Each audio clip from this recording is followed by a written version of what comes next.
Hello, everyone, and welcome to Shannon Q. I am Shannon Q, and it's been a minute since I covered Christian counselors. If you are new here, you may not be aware that one of my pet peeves is the concept of Christian counseling. I've gotten a lot of new subscribers since the last time I covered this topic, so if you are new here, please go check out the playlist. There is a playlist on my channel called How to Be a Christian Counselor. This is going to be a part of that series. And this is Qsplaining. So let me delve into what we're going to cover today. The gentleman that you can see over here on my side, this is Todd Friel, and he runs a channel called Wretched and a radio show called Wretched Radio, and he drives me crazy, and we're all going to see why. To give you a little bit of a preface as to what the subject matter that we're going to delve into is, there is, I don't really want to say a war, but there is certainly a prevalent ideology amongst a lot of Christian apologists and theists where they deter people from seeking mental health counseling assistance, therapy, and medical advice regarding their actual mental health. And as you'll see, as will become readily apparent, it's something that quite frustrates me as somebody who studied psychology and is an advocate for people who suffer from psychiatric disorders and have mental health concerns, who deserve to not be stigmatized and deserve to have some help and can get some confusing information. So we are going to get into it without much further ado. I will take some questions towards the end, as is customary on all of the streams that I do. I will go through the video and make commentary as I go. If you have questions, if you send a super chat, those will aggregate and I will read them later. Or towards the end, I will cue you. Yeah, I'm going to start taking questions and you can tag me at Shannon Q in the live chat. I will start looking then. But now we're going to meet Todd. Little bit of a trigger warning. If you have suffered mental health abuse or in the past you have had some trauma related to people, especially people who are religious, or if you can hear a cat in the background making just an inordinate amount of noise, hopefully my microphone's not picking it up. This might be something that is difficult for you because he is going to very ardently and explicitly deter people from getting mental health assistance. So that's just something to keep in mind as we're going forward. But it's very important, I think, that these types of things be addressed. I don't see them addressed quite as often as I wish they would be.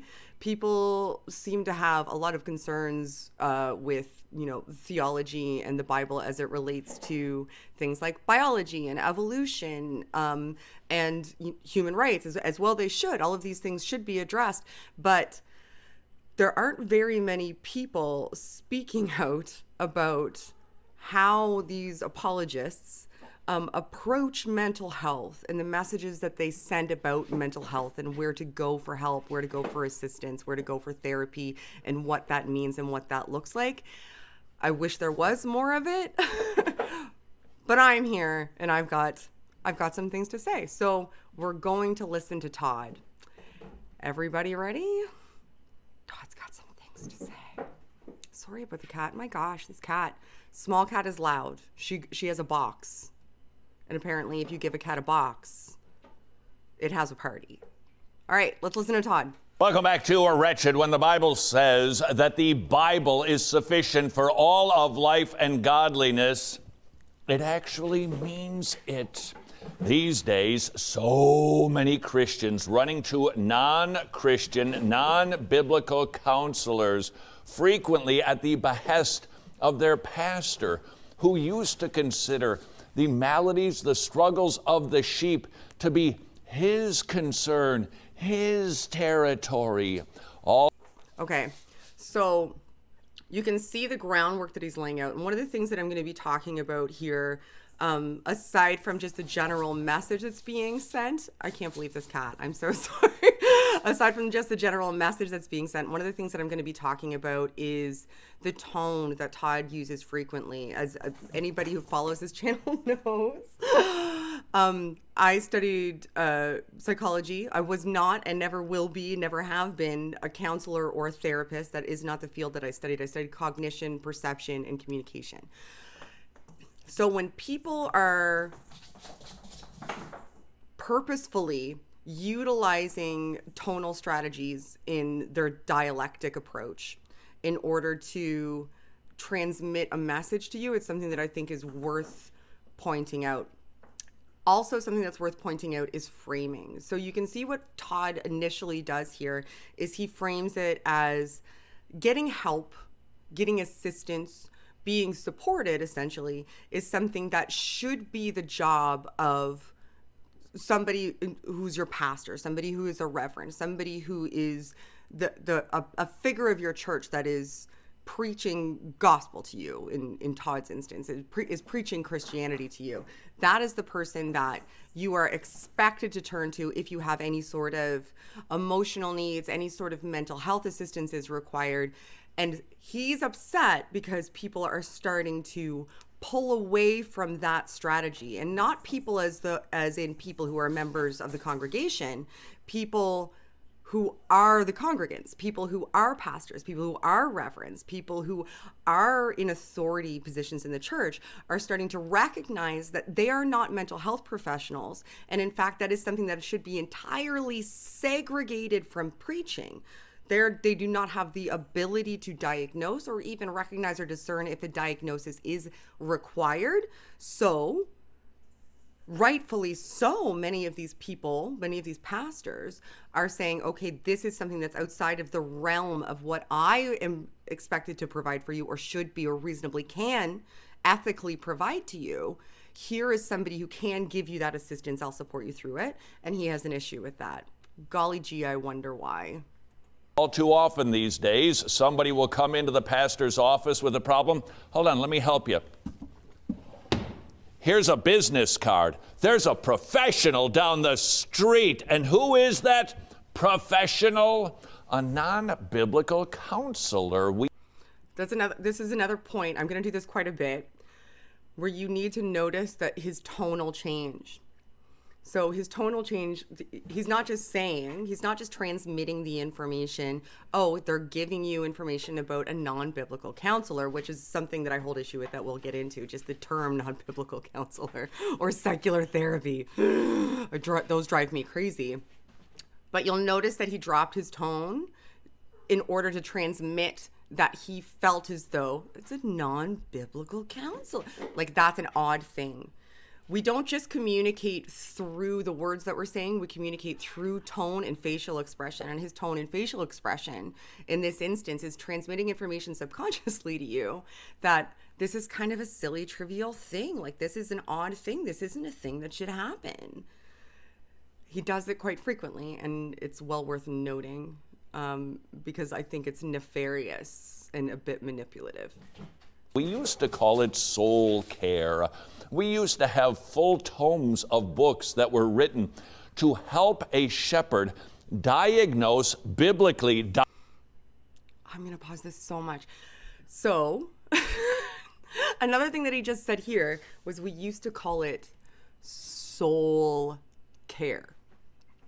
I think that a lot of the problems that people like Todd seem to have with the idea that you can get professional therapeutic assistance, professional medical help for, neural abnormalities, or professional help when it comes to requiring assistance to get through a behavioral issue, or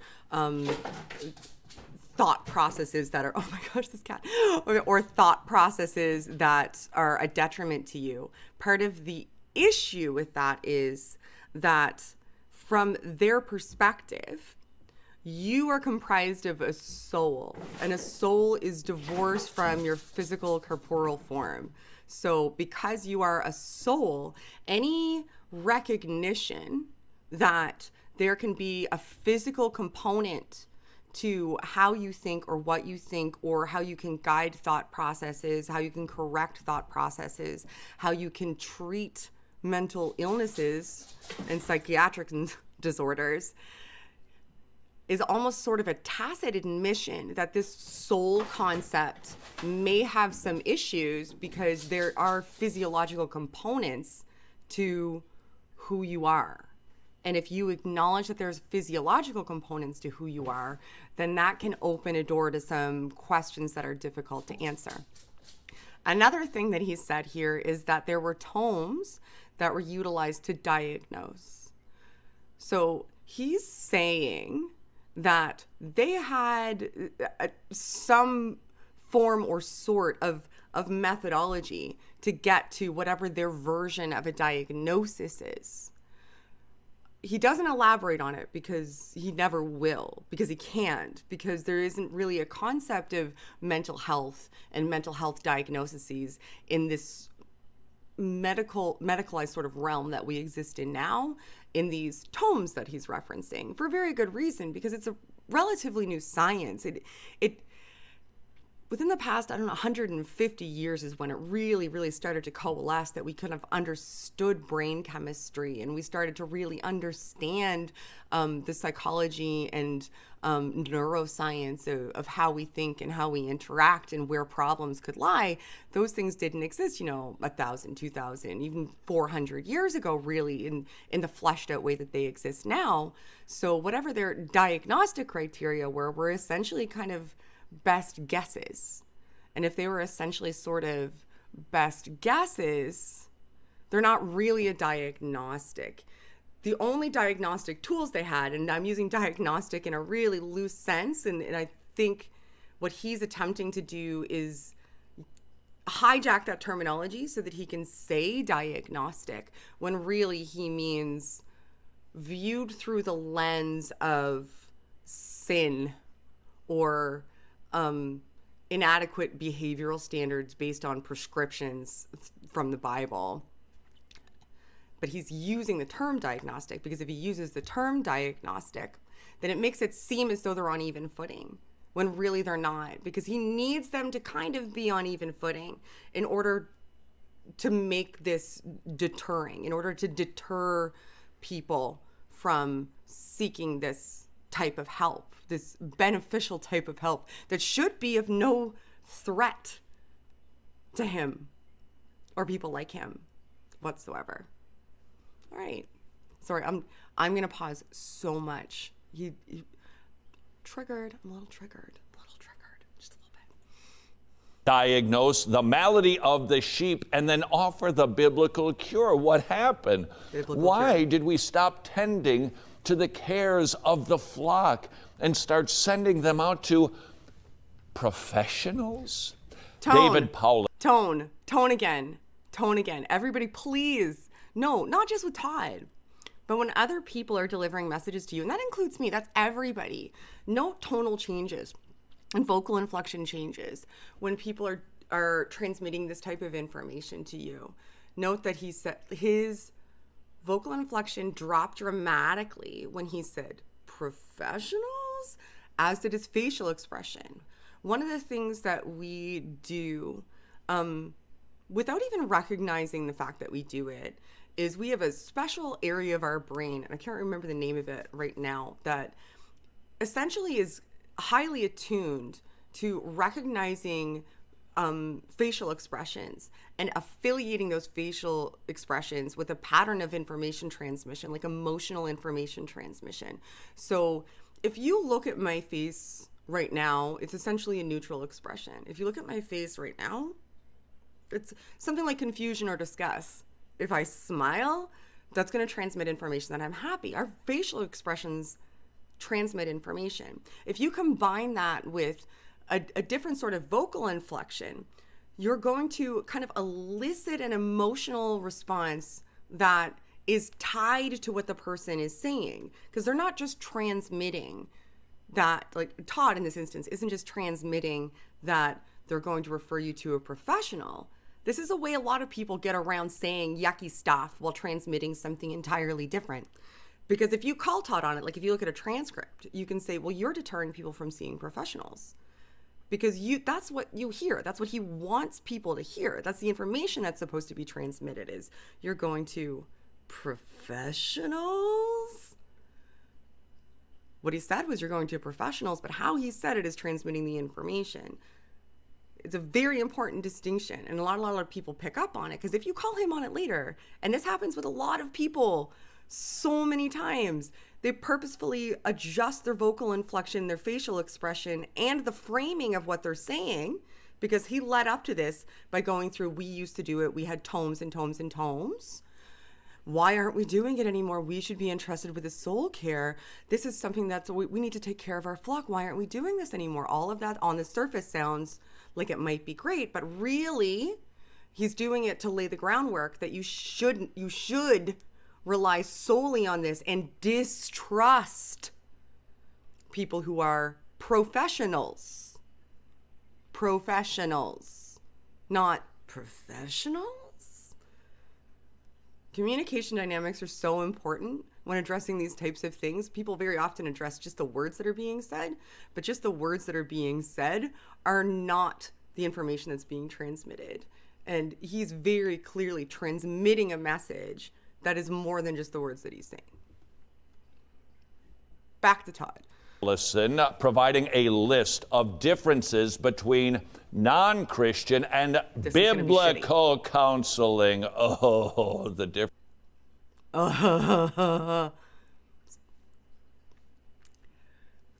Analysis of how people behave in information transmission matters so much. I know I've said it 100 times.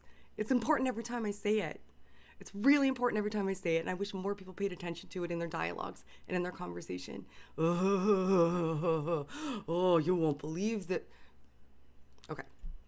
Differences are so vast. Here's one. Non-Christian counselors never mention the Lord is our refuge, that it is possible to walk through the valley of death and fear no evil. What? Okay, so let's address this. This is something that is important. Like, if you are a Christian who's listening to this, or a theist of any ilk who's listening to this, I think that this is really, really, really important for you to know about how therapy, professional counseling, professional psychology, and psychiatry works. There's a very, very explicit reason that counselors, psychologists, and psychiatrists aren't going to say, God will support you through this. You know, here's a biblical message from God that'll help get you through. Here's a Bible passage that will help you. Here's a passage from the Quran that will help you. Here's a passage from the Torah that will help you. Here's a passage of whatever book, whatever religious book that will help you. There's a couple reasons, actually. The first and most important reason is that professional therapists, their job is not to reaffirm your faith, regardless of what that faith is. Their job is to make you healthy. Now, that means make Christians healthy, make atheists healthy, make Hindus healthy, make Buddhists healthy, make Muslims healthy, make people. There is no mental health distinction, nor should there be. Thank goodness there isn't. That designates a specific treatment trajectory based on your faith affiliation. There's a very important reason for that too when you look at the science surrounding it.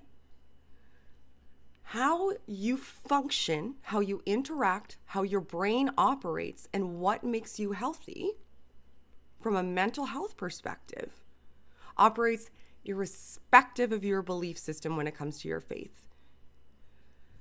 These guys all seem to act like it interferes, like it's somehow going to challenge your faith. That is not necessarily the case. It absolutely isn't. Any mental health professional worth their salt isn't necessarily even going to be concerned with what your faith is or isn't going into or coming out of the therapeutic process.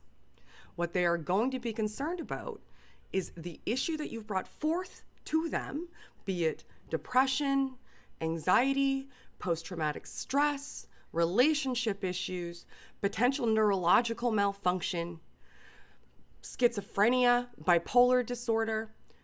They're treating the pathology for those specific diagnostics. So they're attempting to find out, A, what the correct diagnostic criteria you meet is, and B, what the best plan is to deal with that diagnostic once it's taken place. Whether or not it's acute, based on situational anxiety, for example. When you're looking at anxiety, it could be that you are just currently in a situation that's really anxiolytic and is causing you anxiety and you need immediate coping mechanisms. Or it could be something that you're dealing with long-term because of a chemical imbalance. Tell me where your faith needs to come into that and be injected. The answer is nowhere. Nowhere. It could, of course, be the case that your faith is causing anxiety. It could, of course, be the case that your faith is something that you see as a reprieve from the anxiety. Both of those could be true. And through the therapeutic process, it's something that you discover. And if your faith is something that's important to you, that you wish to retain, no therapist worth their thought is going to try to take it from you, try to convince you that you shouldn't have it. They are going to work with you to arm you with tools so that you can get over whatever the issue is that you came to them with. That is what they're attempting to address. They're not attempting to reorder your life. So why on earth would they interject with this? Why? Why? Why would they need to? Why is it important that this be interjected with? I'm gonna go. I have more to say, but I think it'll flow better once you. I'm gonna get progressively more loud also, and possibly a little yelly, maybe a little yelly. I tried not to, but that ship's already sailed. Does the non-Christian counselor have to offer the person who is scared, terrified of the doctor visit, who is lying on his or her deathbed? Answer: nothing. Well, nothing. Absolutely nothing. Nothing, right? There is no therapist. I refuse to use his terminology of secular therapist for a multitude of reasons. One prevalent reason being, there are therapists of all ilks who have any number of personal beliefs. They could be Christians, Muslims, Buddhists, you name it, whatever, atheist, all of it. Why are you designating them secular therapists, Todd? You're designating them secular therapists because you need people who are Christians, who watch you, to see and understand and feel as though there is an important distinction that divorces these medical and mental health professionals from Christianity. You wouldn't say secular medicine. You wouldn't say, you just wouldn't. You wouldn't say you're going to go to your secular dentist and then to your secular ophthalmologist, because you recognize those as medical fields. You recognize those as fields that have absolutely no relation whatsoever to faith. Psychology and psychiatry are no different, nor should they be. Why do you need them to be so different? Why do you need to divorce them? Is it because the unique thing about psychology and psychiatry and counseling from a professional, medical, well-trained, professional perspective is that these fields give people the tools to be independently competent and self-sufficient, so that they are no longer reliant upon groups who attempt to circumvent them by acting in their stead. People turn to their in-groups when they need support. It's just something that we do automatically. So if you turn to your in-group and your in-group is incentivized incentivized to keep you on well because they need you to keep turning to them. Because if you are able to function with the independent tools to be mentally healthy and independent, then you no longer require them and are only there voluntarily, then that's a threat. Is it not? Why are they attacking these fields specifically? You gotta wonder what else could it conceivably be that's unique about this? What else? They're taking advantage of a stigmatization and an abject misunderstanding of neuroanatomy and the entire field of psychology, the entire field of psychiatry, and the entire professional field of counseling. They misrepresent them as though they're this sort of amorphous mishmash of just, asking you about your feelings. And they don't focus on the scientific efficacy of and demonstrable outcomes of any of these fields because they can't. They can't actually address those. They can't look at those. And in the event that they do recognize them, they can't let them exist independently. Because if they exist independently, then people who historically, as he mentioned, have only had a church to turn to when they needed this type of assistance, now have an alternative, one that is arguably more effective and more beneficial to them. We can't have that, can we? We don't want people to have alternatives when we need them to rely on us. So to their detriment, to the detriment of the people we profess to love, we will adopt whatever we think might work and relabel it as Christian counseling or Christian therapy, but also completely contort and distort it so that it's almost unrecognizable and is now a strategy for retention and manipulation that has absolutely no diagnostic criteria that will actually help a person. If you're a Christian counselor, you can't diagnose medications. You do not have the ability. If somebody comes to you with severe bipolar disorder or schizophrenia, what are you going to do? What are you going to do? What's your strategy there? What page of the Bible? What page of the Bible, Todd, is going to help you get an antipsychotic drug to help somebody? How are you going to monitor dosage? You're not. You can't. You're going to hurt that person, and that person's potentially going to hurt other people. And nobody seems to have a problem with this shit. Everybody seems to be like, oh, well, as far as I'm concerned, psychology and counseling is just, talking to people about their feelings till they feel better about the feelings they talked about. No, it's not. There's strict diagnostic criteria. We're a minute and a half in, and I'm already yelling. I'm losing my voice a little bit. Okay, we're going to go again. Sorry. I see some questions. I'm sorry. I'll answer them at the end. I'm a little bit busy losing my mind right now. Let's make the outside more comfortable for you. Perhaps watching some movies from your childhood. It'll bring back a flood of good memories, and it'll ease your pain. He does this throughout, and he's going to do it again. He presents this just straw man of what therapy is. So he did a couple of things here. We're going to go back to communication now that I'm done ranting like a lunatic for at least the moment.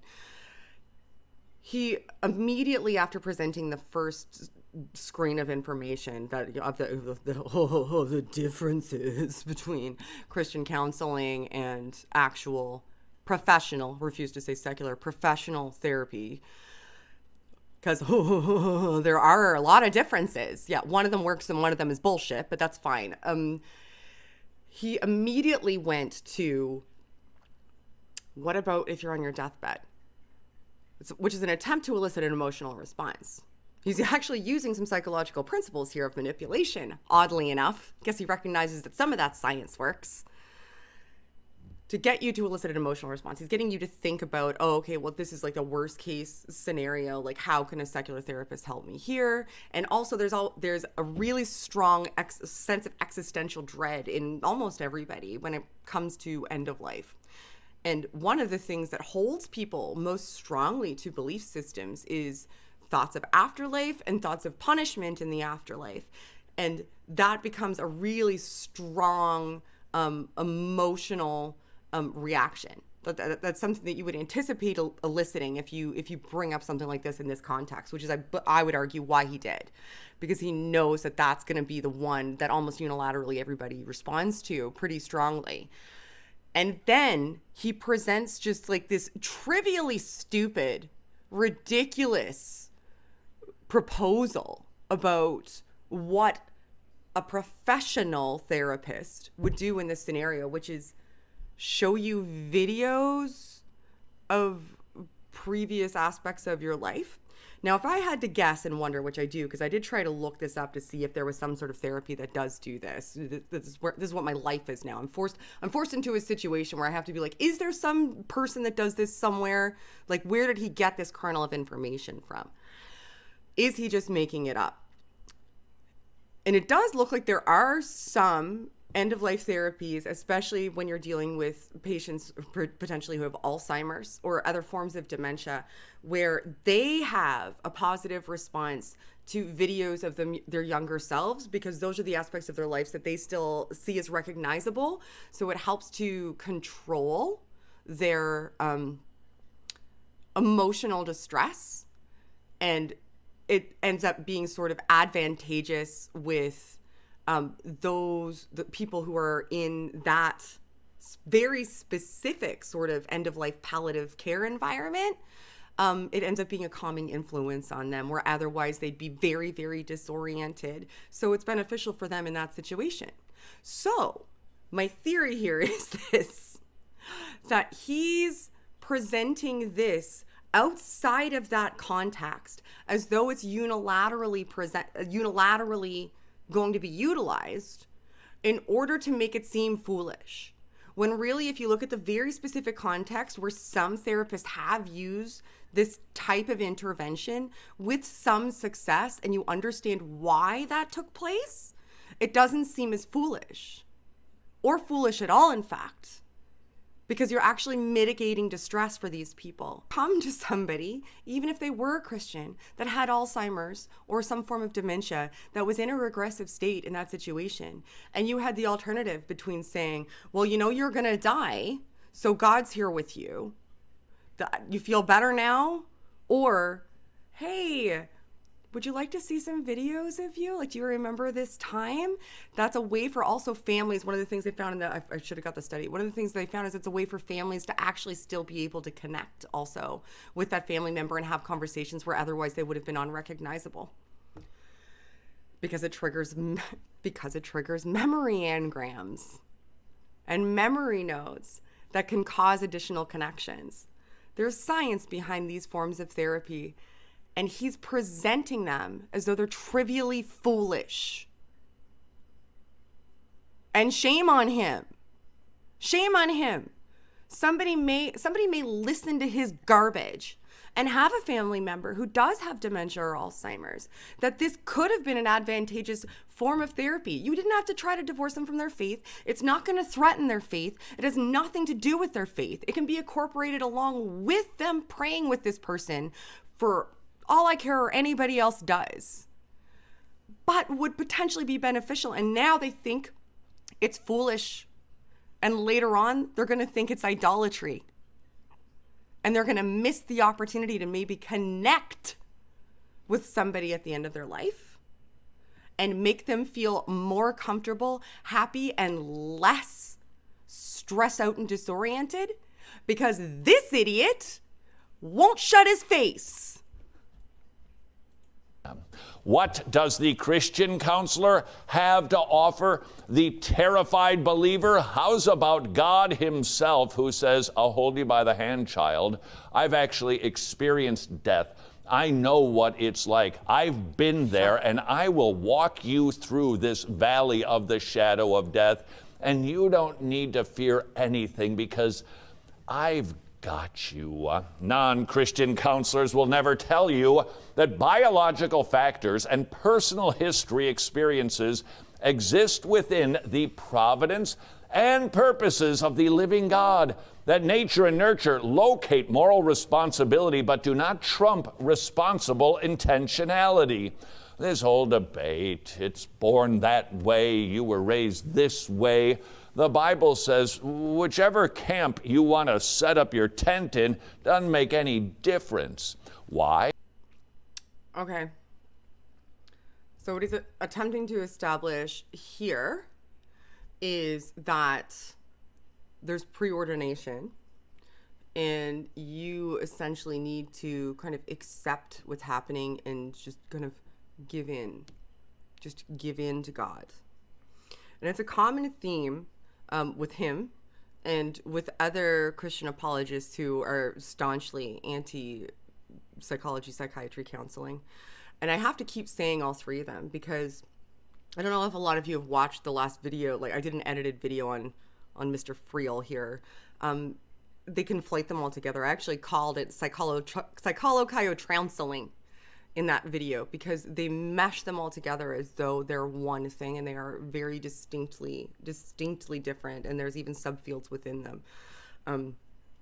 Anyway, I'm going off on a tangent, but that's why I keep elaborating and saying them all specifically, is because they address them all as though they're one thing, and they are in fact not. Not even almost close.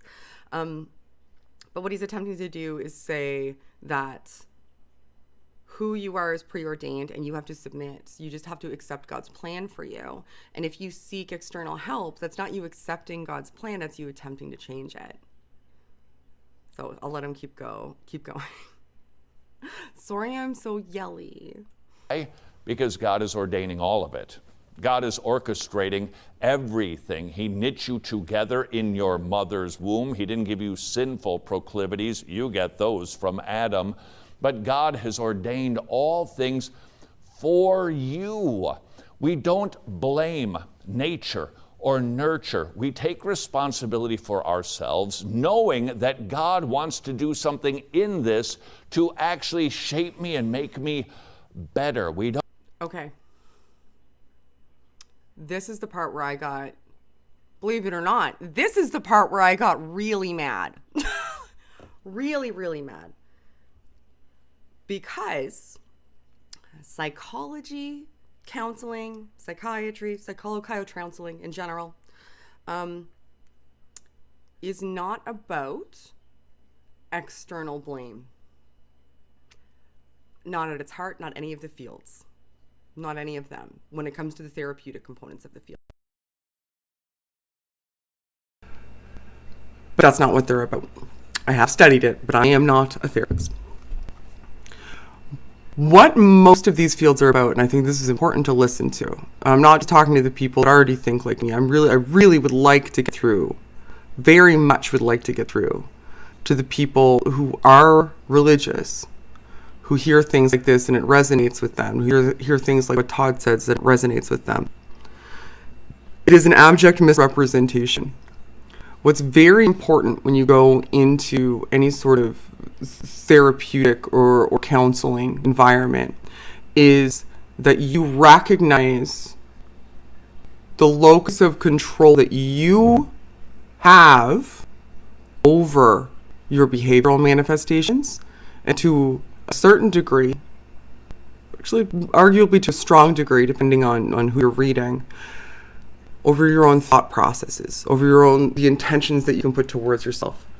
A lot of what therapists do is teach you how to emotionally regulate, give you those tools so that you can recognize what does affect you, how it affects you, how you generally respond when it happens, if there's a pattern there, and if there's some sort of intervention that you can enact yourself to prevent the detrimental outcomes that you keep seeing happening. It is not about X is happening outside of you Because X is happening outside of you, that's why you feel like this. It's saying, okay, sometimes X happens outside of you. When X happens outside of you, what happens in here? What do you do? How do you respond to X? What types of situations are you in when X happens? Are these situations you can remove yourself from? If it's not a situation you can remove yourself from, what do you usually do and what happens? Is there something you can try different? It is not at all about external blame. It's not about blame to begin with. It's not about blaming yourself. It's not about blaming the other people who do things to you. It's not about blaming the other people who don't support you. It is absolutely about emotional regulation and control when you're going to the types of therapy that pertain to these things. And again, there's also medical interventions. Sometimes there's something going on physiologically that is preventing you. Oh, apparently my audio just went like insane. Hopefully that's better. I just turned it down. I guess I got too loud and I broke it. Sometimes there's something that's going on inside of you physiologically that is affecting you, that's outside of your control. It's not even external. Sometimes you have a neurological abnormality, a chemical imbalance, something that is affecting you that's outside of your control that you can't just think your way out of, you can't talk your way out of, you can't develop strategies to fix. Sometimes you absolutely need medical intervention. You need more than therapy. And there is no way that they could ever conceivably know that, because they do not have the diagnostic tools. All right, back to Todd. Don't get to blame it on the brain. What non-Christian counselors will never tell you, human beings are meant to obey God's will, not our own wishes. Hey, create your bucket list, dream your dreams, and then go out there and just grab them. That's not what biblical counseling teaches. Submit, surrender to God's will. Why is that better advice? Because God knows better. We create plans where we go foisting after windmills. God, His plans, His purposes, His intentions, His designs, they are better for us. The non-Christian counselor will never tell you that. Again, vocal inflection. You'll notice that he said, we'll never tell you that. Like, that's something that's important to transmit to people when they have issues, when they need support. Why is it such a threat? That's what I would really like to know. That's what I'd like to ask any of these people. Like, why is it such a threat? Why are you deterring people? They frame it as though they don't want people going to therapists either because they're quacks, apparently, or there's no science behind it, which is just patently false, or because they don't inject God into it. Why on earth does God need to be injected into it? And I would actually argue that from a mental health perspective, what he's saying here is in and of itself detrimental. Because what he's saying is, you shouldn't follow your own desires and goals. You shouldn't say, okay, this is what I want. This is what I intend to do. These are the things that would make me happy. If you can figure those out, and those are harder things to figure out than you may even realize. A lot of us think we know what might make us happy, but that's not always the case. If you find one of those things to say, well, that's not what you should do. God has a plan for you. Okay. All right. Sure, Todd. We'll say God has a plan for you. You shouldn't seek mental health advice. You shouldn't go see somebody who's an actual professional in the field, because God has a plan for you. So a person goes to the pastor, let's say, because the pastor is now, we're clearly not going to tell you to go to a professional, because heavens knows what would happen there in your life. And they think they know what might help. How do we come to a determination we being, the pastor and the congregant who's there seeking help, how do we come to the determination as to whether or not that's something that's beneficial for that person? Something that they should or shouldn't do, something that they should or shouldn't pursue. What are we incorporating into that decision-making process? Well, I'll tell you, what we're likely incorporating into that decision-making process is what the expectation is for those congregants. It's a form of behavioral control. It's an absolute form of behavioral control that is reliant upon a power dynamic. Somebody in this scenario is not only speaking to you as a leader amongst your community, but is speaking on behalf of a deity. That is an imbalanced power dynamic that can be easily exploited and arguably used quite consistently. Why would you want that for a person? Why? You admit that everybody's a fallible human. You say it's due to the fall and all of us have sinned. That would include pastors. That would absolutely include pastors who are in no way qualified to recognize what somebody needs from a mental health perspective at all. They just couldn't be. They wouldn't be. That's not what they go to seminary for. That's not why they're trained. That's not what they're intending to do. They are not armed with the information required to understand how to deal with a scenario like this. All they can do is give you their interpretation of what they think a book says you should do. That's it. That's all they got.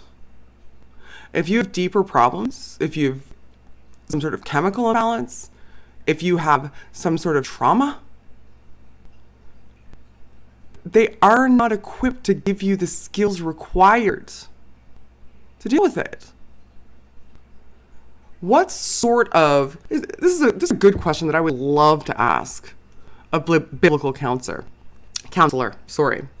Aside from saying, let's say there's an abuse scenario. So somebody has suffered severe trauma or abuse and comes to you for help. Aside from everything that I've read, which is essentially just this doctrine of forgiveness, aside from this doctrine of forgiveness that you should forgive the person and essentially just, pray about it and move on and get over it, what form of coping skills, like what strategy, what therapeutic behavioral strategy would you give somebody in that scenario? What steps would you take to help them with emotional regulation? How would you pulse check to see how that progress was going? Or are you just stabbing in the dark? How do you know the differentiation between somebody who has PTSD that could be something that's lifelong that requires treatment, or somebody who has a situational stress that might be able to be treated with a few sessions so that they can self-regulate? How? How do you know? You are literally flailing in the dark. And why would you need to know? Why? Why is that your role? Why do you want that to be their role? There are people who are professionally trained to do this and do it effectively. Just like any other doctor, there of course are going to be people who are mental health professionals who aren't always the best. But that doesn't mean that they're all like that, which is the way it sometimes is presented. Why would you tell them to avoid that if you know that it's advantageous? What do you want them to stay away? All right, I'm play again. Oh, I'm sorry if my audio is choppy. Apparently my internet is going in and out. Sorry about that. Furthermore, they never mentioned that human beings are meant to live missionally, using God-given gifts to further God's kingdom and God's glory. Do you lack, here comes that word, purpose? Many people do these days. We are told by the world to find your purpose, find your fulfillment, find your joy in externals. There's just one problem with that, Externals were never meant to bear the weight of your idolatry. Idolatry. Idolatry. Idolatry. Idolatry. Wait, idolatry. This is how badly they do not want you to seek mental health treatment. They call it idolatry. That if you seek medical treatment or something that could be a physiological problem, instead of just relying upon them, you are an idolater. An idolater! Why do people who are professionals and statistically, likely probably even Christian, why are they such a threat to you? Why do you need to seclude people? Why do you need to sequester them away from the help that they need? Is it because you need to keep them helpless? Is it because if they're armed with tools that are required to be independent, they may not listen to your shit anymore? Could that be the case? Because if that is the case, anybody who is listening to you, I would strongly suggest you question, why don't you want me to question you? Why? Why can't I get help if I need it? Why would that threaten my faith? Oh my gosh, this guy just makes me so crazy. Idolatry. Idolatry? Really? Like, we're talking commandment breaking now. Like, if you have schizophrenia, you cannot go get antipsychotic drugs to help yourself. You cannot. Absolutely not. You cannot, because you are an idolater if you do that. Idolater. Think about the hyperbole. Just think about it. Think about the hyperbole. What are they attempting to transmit here? The information that they're transmitting, what they're attempting to get you to think and feel in this scenario is that if you rely on anyone but the church for anything that has to do with what you think, we can't be having that. We cannot be letting you have influence from the outside. We obviously can't stop you, but what we can do is stigmatize you. What we can do is wield your religion like a weapon so that we can continue to be the ones that influence you. And why would that be? Why would that be? Why is getting help with anxiety or depression, why is getting help with those things a threat? Is getting help for other things outside the church idolatry, Todd? I wonder, have you ever taken antibiotics? Did you go to a Christian doctor? Or did you just go to a professional doctor? Because they're a doctor. And they're not dealing with your faith, they're dealing with your health. Why is it segregated? Only thing I can think of is that your doctor isn't dealing with how you think. And you need to control how people think. Bread and butter is how people think. If you're watching this and you listen to Todd, I'm telling you to think for yourself and get help if you need it. I don't care if you're a Christian. I care if you're okay. Does Todd care if you're okay? Does he? Does he really? Does he really? Or does he care how you act? What does he care about? Find the people who care about whether or not you're okay. And if your God cares about whether or not you're okay, he'll be there when you get there. What is this chair Well, it's a sitting device, skinny boy. No, this chair is actually a blessing from God. He has given it to provide us a place to ease the weight, to take some pressure off of our legs. He gives us the gift of a chair, not so that we find our joy in the chair, but so that we praise the one who provided the chair. Take God out of the picture, and what happens to this chair? It effectually becomes an idol. I start to worship it. This is the thing that brings me joy, and here's the problem. This chair was never meant to bear the weight of my idolatry. Okay, so you see what he's doing there? He's using the chair as a... I actually don't think this works for him on a couple of levels. I see what he's trying to do, but if you really break it apart, it actually doesn't work for him. So he's saying that you essentially should be... God provides everything for you. So these tools that make you comfortable, for example, they're there solely because God has provided them for you. And you should be thankful. Like if you are comfortable in your chair, you should be saying, thank you, God, for this chair that makes me comfortable. You shouldn't be thankful for the thing externally. You should be thankful for God for providing it.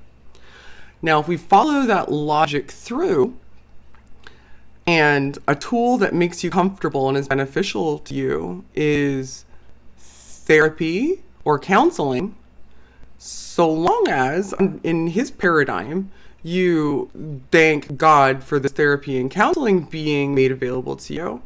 I mean, we should be fine then, right? We should be fine. But he skirts over that because he's hoping you won't analyze it too closely. What he's hoping that you'll kind of glean from this is that you're seeking something outside of God to help you. You can't have that. And if the thing that helps you isn't God, and you're thankful for it, you're an idolater. Because you're not thanking God for the thing that helped you. And you're not using God's path that he laid out for you to get that help. You're blazing your own path towards the thing that isn't God, and that is idolatry. Why can't God just help you? What's wrong with you that God's not enough? Is it because you're selfish? This is all abuse language. All of it. People think abuse looks like yelling. It doesn't. It looks like this.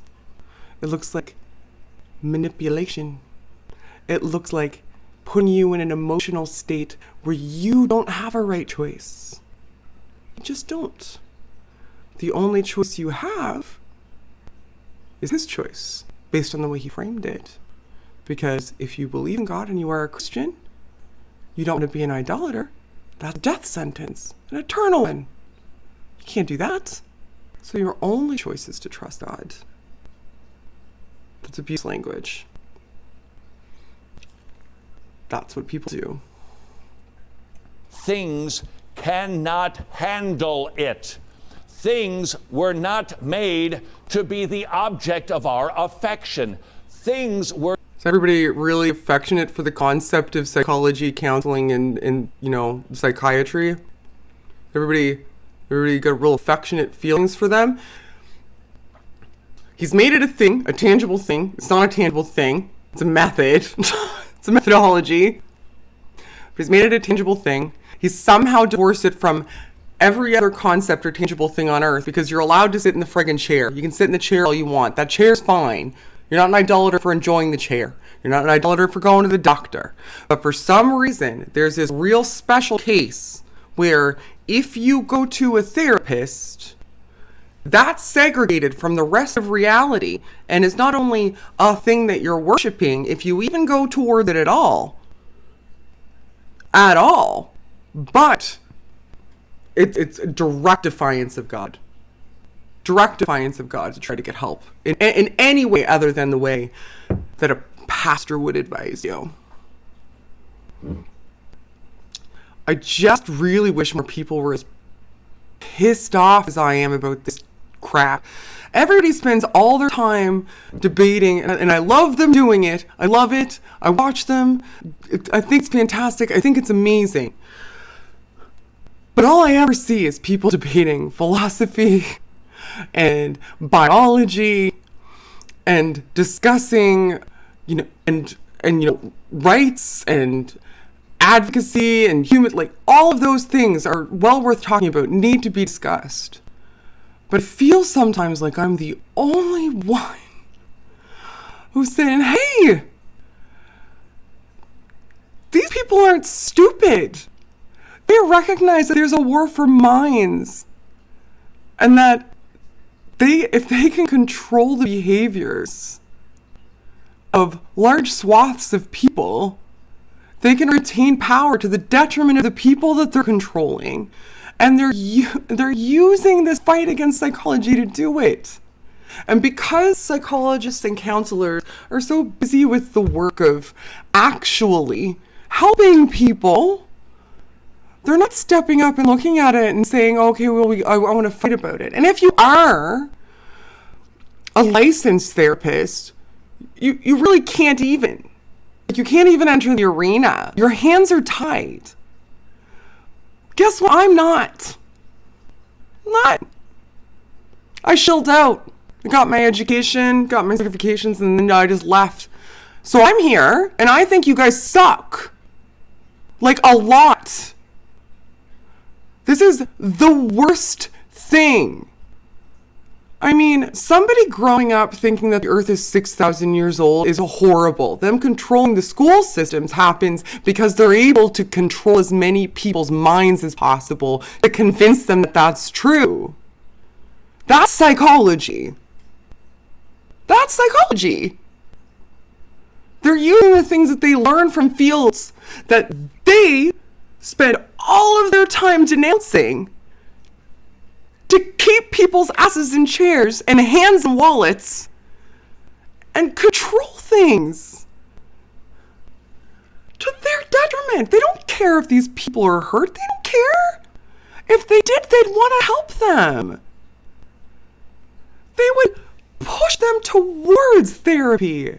They would partner with therapists. They wouldn't invent a new version of therapy that, by the way, isn't licensed anywhere because it's garbage. It's pseudo-intellectual nonsense to get people who were, at some point, therapists so that they have the outward manifestation of professionalism. And then they get them to just contort everything. And they build entire goddamn organizations around it. Do you have any idea how many Christian counseling organizations there are in the United States and Canada? Hundreds! They have conferences where they talk about this stuff. This isn't isolated. It's so prevalent. I just frustrates me. These are people's minds. Like, all we have is who we are. That's it. That's all we got. We have who we are. And they're taking that from people. They're not letting them be the best version of that. Because if they are, they're afraid that they might not be able to control them anymore. And it's bad. It's bad. People are hurting every day and they think it's their fault because they're not good enough or Christian enough. They didn't listen enough. They didn't pray enough. They didn't read enough. They're idolaters. They thought that they might need external help, and then that's a shame for them because if they thought that they might be able to get help elsewhere, then maybe that means that they don't have enough faith and they have doubts, and having to deal with doubts means that maybe you don't really believe in God, and if you don't really believe in God, better turn to my pastor, get some reinforcement. Those are abuse cycles. And I'm not saying all Christians are like this. I'm not saying all churches are like this. Todd wouldn't have had to make this video saying, hey, pastors, stop referring people to actual mental health professionals. It wasn't a thing that is happening. So good. I'm so glad. So glad that it is happening, that there are pastors who are doing it, that there are reverends who are doing it, that there are clergy who are saying, hey, this is outside of the realm of what I'm equipped to deal with, and it would be more beneficial to you to go and seek somebody who is qualified to help you in this scenario. Thank you for the pastors who recognize that and do that. Thank you. This idiot, though, he has millions of people that listen to him on the radio. Millions. Millions of people listen to this moron. Millions. Millions of people. And nobody's like screaming. Nobody's frustrated. Mental health and mental illness are so stigmatized already. Even outside of religious communities, really nobody does a really fantastic job of representing this massively underrepresented group of people who need us the most. Everybody does a crap job of it. These guys are making sure that that's the norm. That's what's to be expected. Continue rolling out that stigmatization. Let's just keep controlling people. Just come back to us. Come to us. Come over here. Come here. We got you. We got you. All you need is God anyway, right? Why would you need something else? What's wrong with you? What's wrong with you that God's not enough? What's wrong with you? Nothing. That's the answer.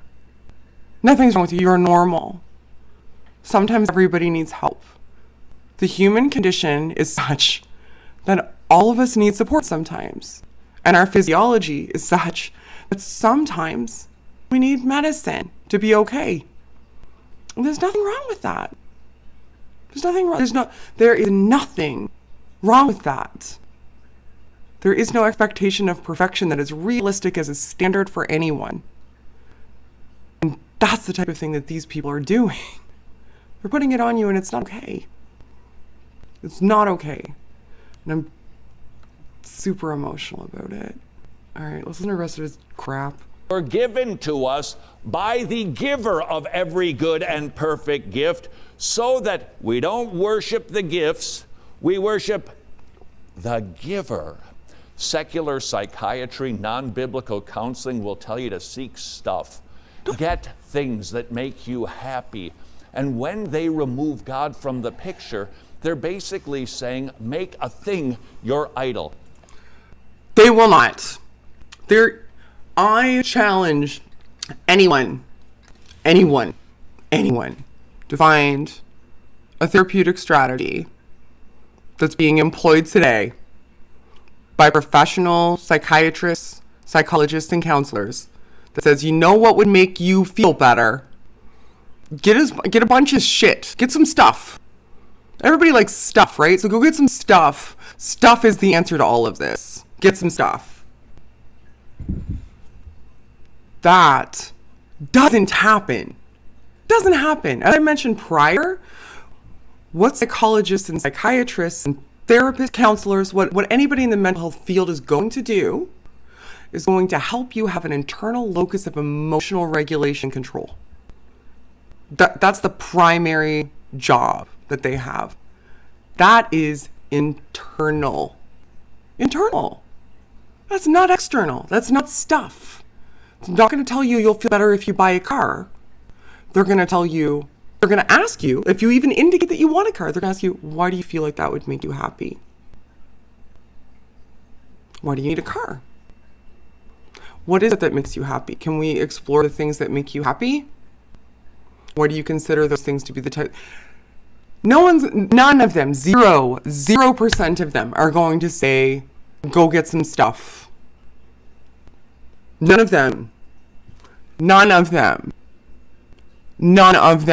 are going to say that. If you are a Christian and you're listening, listen closely to this. They are not going to tell you stuff will make you happy. They're not. He's lying. He's a moron. And here's the problem. Idols always break the hearts of their worshipers. Look at his sunk face. Do you have an emotional struggle? Of course you do. Welcome to humanity. Welcome to the fall. Vocal inflection again. He said, welcome to the fall. There's a reason he did that.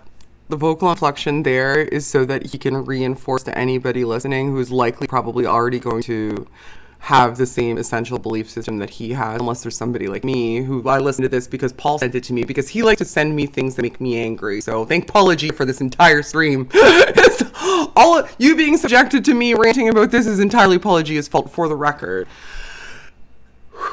But the reason he did that vocal inflection is because he's trying to reinforce that, you know, the reason that you have any sort of mental distress, mental illness, mental health issue at all is because of the fall. It's because of original sin.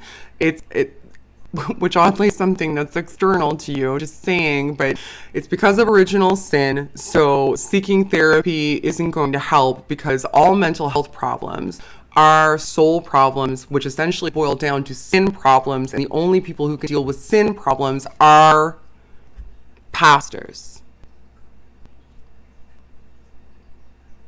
That's all framing is. All of this is framing. Mental health issues don't exist. If you think they do and seek external support for them, you're essentially an idolater, because what the issue really is sin, soul, separation from God. So what happens when somebody buys your crap and that's not the issue, and it doesn't help them because it can't? What happens to that person? Do you give a shit? How do people sleep at night doing these types of things? People come at me sometimes and they say, "Oh, do you ever get upset because, you know, you're taking people away from God?" I'm not. I'm seeking for primary things that I say on my channel are what? Elevate the discourse. Maybe not doing as good a job of that tonight as I usually would. I'm a little bit angry. Elevate the discourse. Be better, not the same. And advocate for your own understanding.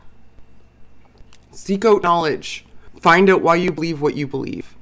Find out if what I'm saying, what Todd is saying, what anybody is saying to you is accurate. Find out why. Engage in source methodology. Learn to learn, not rely. Not Todd. No. Rely. Don't learn. Trust. Don't know.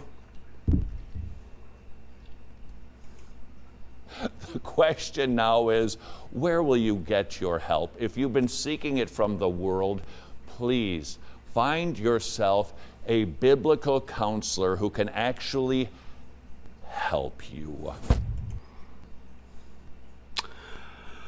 And that's it for Todd.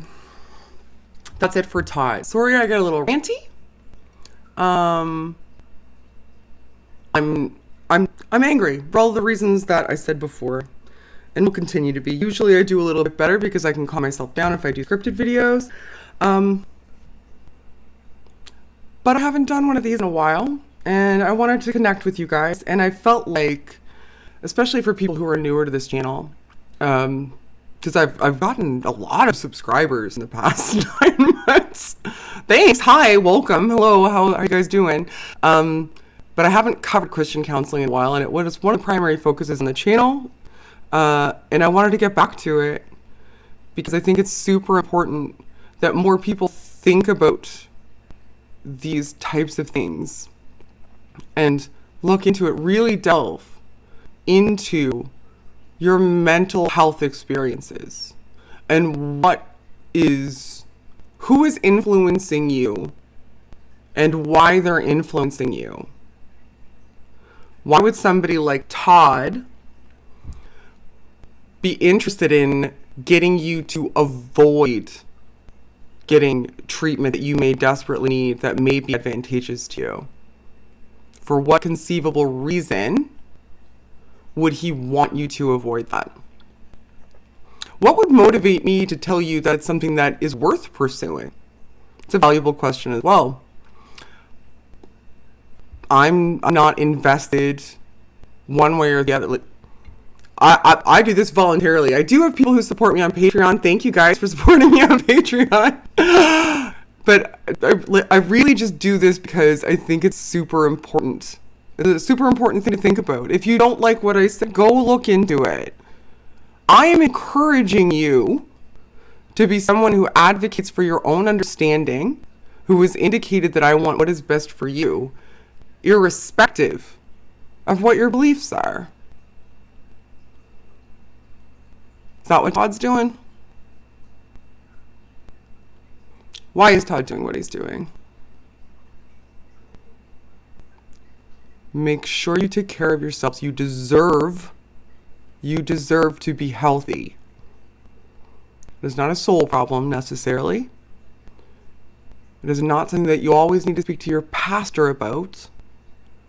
You deserve mental health treatment, medical treatment. Would you go to someone who's not licensed in a field that is a Christian doctor that practices biblical medicine? No, because that sounds ridiculous, doesn't it? It does, right? It sounds ridiculous. There's a reason it sounds ridiculous. What is that reason? All right, I will read super chats now. Thank you everybody for listening to my abject tomfoolery that I was engaging in. I hope that it was beneficial. I look forward to the comments section. As always, if there's anything that you felt like I was off base about, I was riffing on the fly, please post corrections. I want everybody, as I said, to advocate for their own understanding, and look into the things that I say. Spot check me. I will go through the super chat now. If you are new here, thank you. Welcome. Thank you for subscribing. Please click the bell and do the other YouTube things you're supposed to do if you'd like to support the channel. I'm now, once again, after 9 months of not doing it, charging my patrons again. And I also have a buy me a coffee thing and a PayPal thing if you would like to support the channel. If you can't, don't feel obligated. I will be doing this regardless. So I'll be here no matter what. All right. I am going to have a look at super chats now. Okay. I just switched screens. Oh, Nervardia. Hi. What's up to Nervardia? Nervardia is great. Hi, Shannon. Love you. I love you too. Love you too, Mero. From Jeff. We need your voice on this topic, Shannon. Most of us don't have the expertise. Thanks for all you do. Thank you, Jeff. Thank you. I appreciate it. I really mean when I say I wish more people would talk about this. There are some people who do. So I should shout them out before I just complain. So there's a channel called Notes from Autumn, relatively new channel, and it's a fantastic channel. And she studied psychology as well. She studied a different aspect of psychology than I did. She's great. There's also a channel called Casares. Actually, I had both of them on at the same time.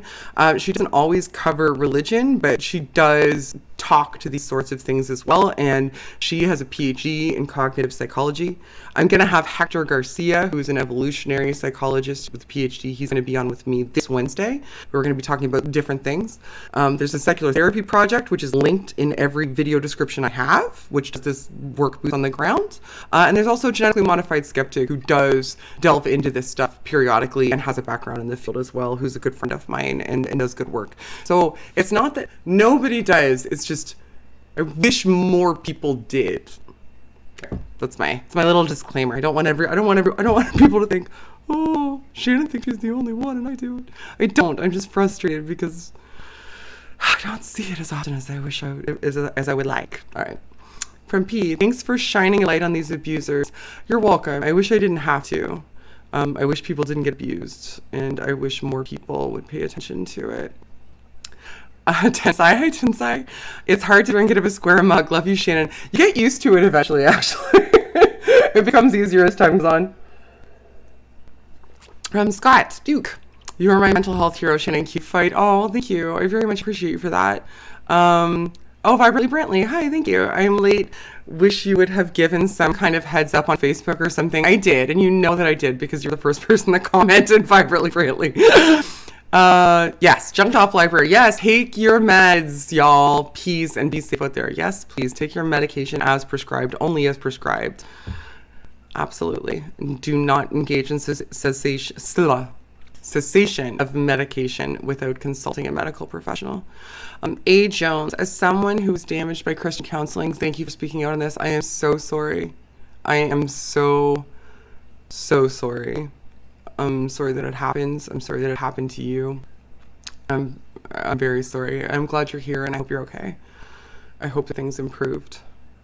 All right. And Nicholas, someone earlier was asking how to find out whether your counselor is a Christian counselor or evidence-based. Also, good work as always. Thank you, Nicholas. Okay, there's definitely a way. If you go to my very first Christian counseling video, I'll try to link a playlist below later if I have an opportunity. I linked for the United States the registry. So in any state, province, I think this would track anywhere in the world. It definitely does in Canada and the United States. You can check with the local board to see if somebody is certified and what they're certified in. You can also ask them to present their qualifications. Now, anybody who is registered to be a therapist, like a professional therapist or professional counselor or professional psychologist or psychiatrist, is going to be part of a governing board that's registered with the government of that province, territory, or state.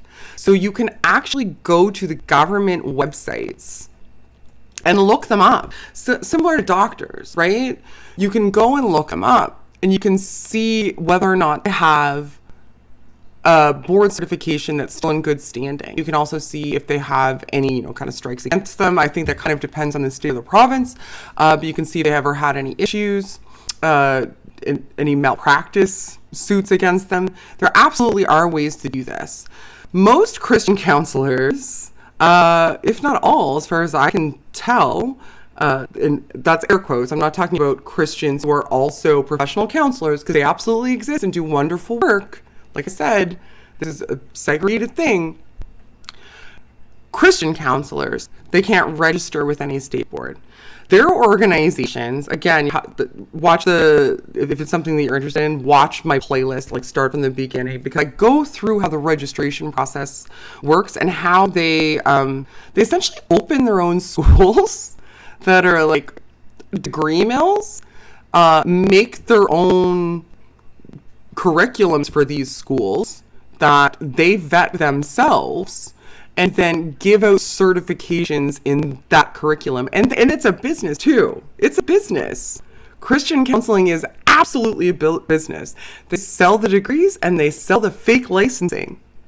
So the NCCA, for example, the National Christian Counseling Association, they're a licensing organization. So you pay to have an active license with them, and then they'll list you on their website. So that when people are looking for a Christian counselor, they can go to their website and see you, and you're paying them the licensing. And they also sell the schooling.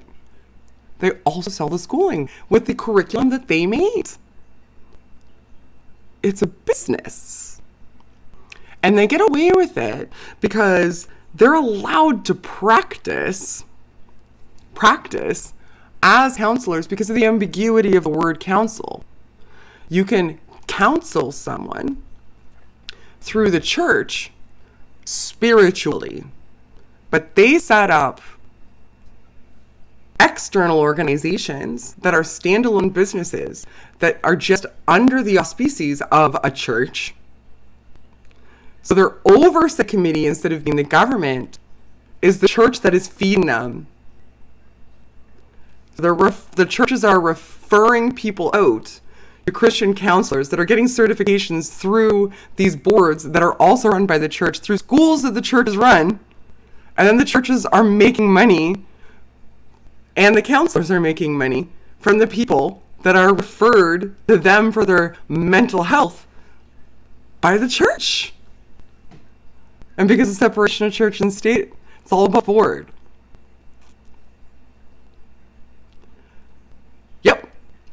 Go watch, if it's something that you're interested in, getting to the minutia, I put all the links for one of the organizations, and there are many, many organizations. I find more daily.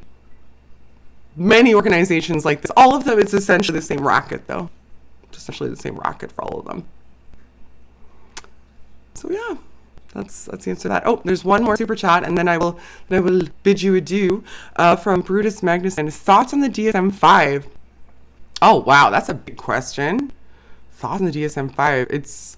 I haven't read it cover to cover. I have consulted it for a couple of different videos that I've done. I did a video not altogether that long ago, or maybe a while ago now, responding to Alan Schleman from Stand to Reason about he was talking about the history of homosexuality and why it's a mental illness and how it was politicized for removal from the DSM. So I did a video on the history of that and why he's full of crap.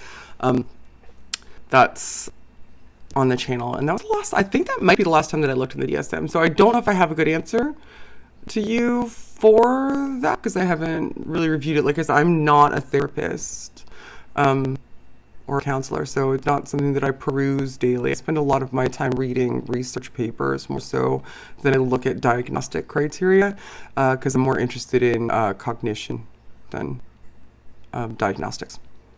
All right, so that's it. If you're new here, hi, and also maybe I'm sorry. I don't know. Hopefully you enjoyed the show. I'm usually not as yelly sometimes. And hopefully I'll be back with more of these Qsplainings. Let me know if you found this valuable, if you liked it, if you see little Christian counseling videos like this or other sorts of misrepresentation of the field like this for, religious purposes. Please let me know about it. Follow me on Twitter. That's probably where I'm the most active. I tapped out on Facebook at 5,000 friends, so I don't think I can have any more. But you can always follow me on Twitter. My handle will be down below along with the links if you want to buy me a coffee or be a patron or do that stuff. That's cool. And thank you for the people that are. I appreciate you guys. You guys are the bee's knees. And as always, everyone, help elevate the discourse. Bye.